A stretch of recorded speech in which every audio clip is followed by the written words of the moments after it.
Hi, I'm Scott Harvey, and I'm here to talk about judging wines. I've been judging now at the California State Fair for about 30 years, and it's a judging where they test the judges as you judge, and they also test you before you become a judge to qualify you. And the test that we took back then, 30 years ago, was 4 wines. And we were given the 4 wines in the first flight, and we rated them 1 to 4. And then we were given those 4 wines 3 more times, mixed up, and we were supposed to put them in the same order that we put them in the first time. And if you got 11 out of 12 correctly, you passed the test. So you could only mess up on 1, and really if you mess up on 1, you mess up on 2. So you had to be very, very sly if you weren't sure and give 2 wines the same thing. But what I'm going to discuss is how you pass a test like that, and how you enjoy a wine judging at home with your friends. And the first thing you do is you'll get your wines. People will bring each a bottle of wine or so forth, the way it's described in our write-up by Monica, and you'll bag them, and so nobody knows what they are. You'll number the bags 1, 2, or A, B, C, and then everybody will get the same flight of wines in the same order, and then you have to go through and rate them. And in doing that, the first thing you have to do is look at the appearance of the wine. So that's the first thing that's going to tell you what's different between them. Some may be darker, some may be lighter, some may have a browner tint to it, and so forth. The next thing you do is you go through and rate them all by smell.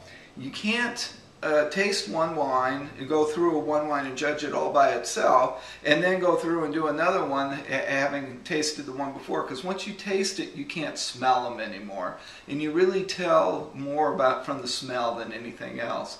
So you go through and rate them, and what I do is I smell it, and I use a system of that 0 is the base, and if the wine is enjoyable to me, it's +1, +2, +3.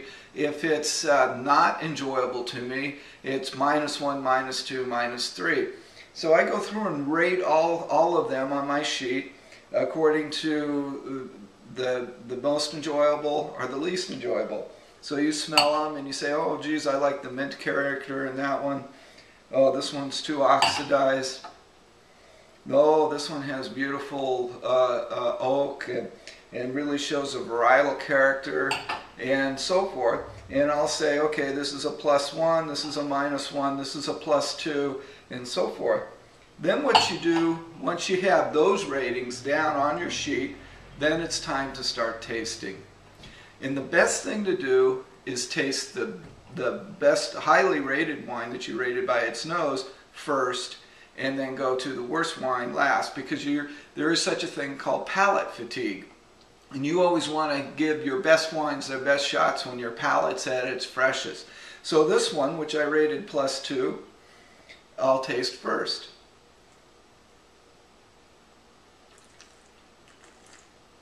So you put just a little bit of wine on the top of your tongue.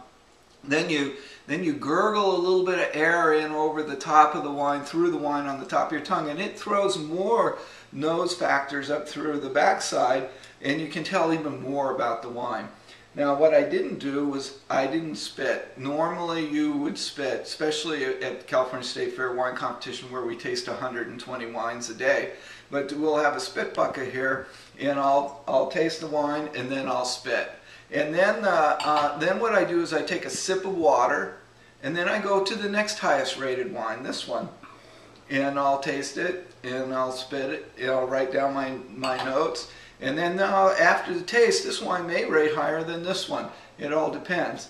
And then I'll go through the rest of them, and then that way I'll have a chronological order of best to last. So we hope you enjoy your tasting, and we sure enjoy making wines that hopefully taste well for you. Thank you.